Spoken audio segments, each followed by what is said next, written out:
చేయలేదు, అది మాత్రం వాస్తవం. అయితే ఒకటి నేను ఈ విషయంలో చాలా సింపథెటిక్ టువర్డ్స్ యూ. 2021 కాదు 22 నుంచి దాదాపు 3.5 సంవత్సరాలు ఒక వ్యక్తి ఇప్పుడు అంతా ఆ వ్యక్తిని అందరూ తిట్టి లేకపోతే లిక్కరు లేకపోతే ఏదో రకరకాలుగా థంబ్నెయిల్స్ పెట్టి మేము కూడా పెట్టాం అనుకుంటా, మేము కూడా మిస్టేక్ చేస్తుంటామేమో,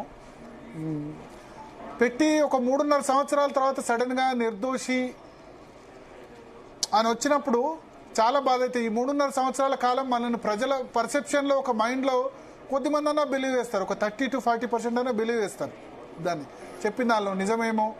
ఆమె ఇక్కడేంది, ఇక్కడ కాకుండా అక్కడికి పోయేందుకు సంపాదించుకోవడం, ఇట్లా అన్నవాళ్ళు చాలామంది ఉన్నారు. ఈ 3.5 సంవత్సరాలు అందుకని నేను ఆ రోజు చేసిన రౌజ్ ఎవెన్యూ కోర్టు జడ్జిమెంట్ ఇచ్చిన తర్వాత అందరు తప్పు చేశారు, మీడియా లేకపోతే పబ్లిక్ వాళ్ళందరూ పర్సెప్షన్లో ఒక మైండ్లో ఒకటి రిజిస్టర్ అయింది, ఖచ్చితంగా నిజంగా తప్పు చేసి ఉంటుందేమో అని.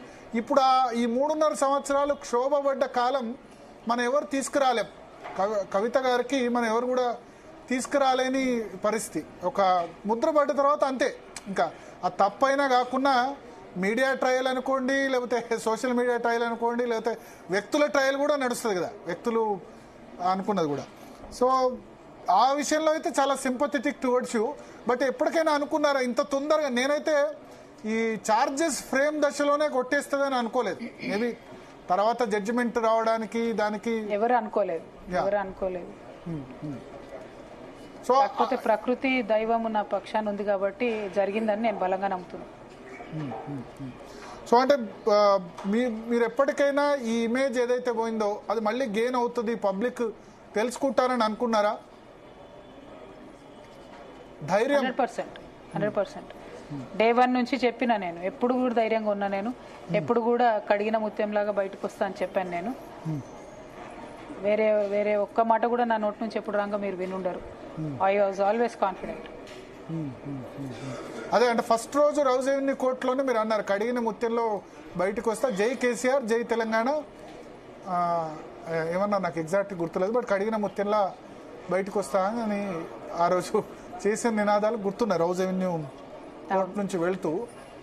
సో అంటే చార్జెస్ ఫ్రేమ్ దశలోనే కోర్టు చాలా కామెంట్స్ చేసింది, దాన్ని రిజెక్ట్ చేసింది. బట్ మళ్ళీ ఇప్పుడు సిబిఐ మొన్న హైకోర్టు పోయింది, హైకోర్టు ఏమో స్టే ఇచ్చింది దాని మీద. సో ఇంకొద్ది కాలం మీరు ఈ ట్రయల్ ఫేస్ చేయాల్సి ఉంటుందేమో మళ్ళీ. లీగల్ ప్రాసెస్ నడుస్తూనే ఉంటుంది కదండి. నా ట్రూత్ అయితే మారదు కదా, నా సత్యం అయితే మారదు కదా. ఏ కోర్టుకు పోయినా నాది ఒకటే వర్జను.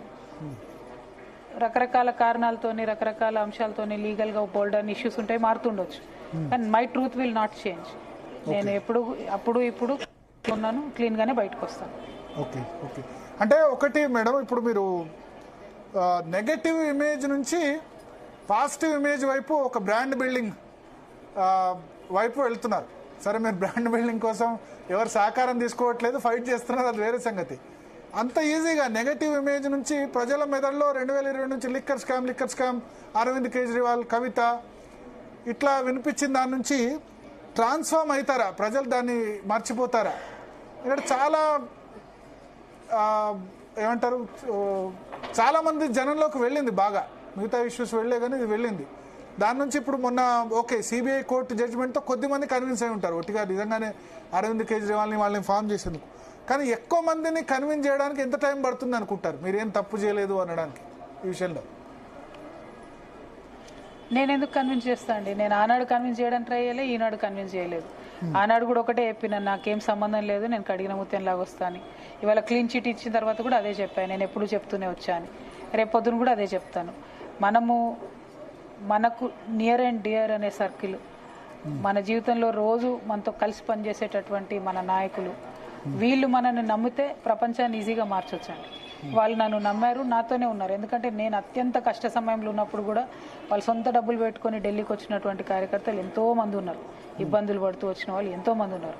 వాళ్ళ రుణం అయితే నేను ఈ జన్మలో కూడా తీర్చుకోలేను కదండి. ఇప్పుడు అందులో కూడా కొంతమంది నాతో లేరు, కొంతమంది ఉన్నారు, అది పక్కన పెడితే వాళ్ళ రుణం అయితే తీర్చుకోలేను కదా. సో నేను నా నియర్ అండ్ డియర్ నన్ను నమ్మినప్పుడు ప్రపంచాన్ని ఆటోమేటిక్గా నేను కావాలనుకున్న విధంగా వారితో పనిచేసుకుంటూ వెళ్ళొచ్చు. ప్రపంచానికి సేవ చేయాలనుకుంటున్నా ఉల్టా నేను. వాళ్ళేదో నన్ను నమ్మాలి, నాకు దండలేయాలని అనుకోవట్లేదు. ఆ సేవ చేసేటటువంటి క్రమంలో వాళ్ళ ప్రేమను పొందుతానని మాత్రం అనుకుంటాను. పార్టీ పెడదాం అనుకున్నప్పుడు ప్రకృతి సహకరించింది, సరే బ్యాడ్ ఫేజ్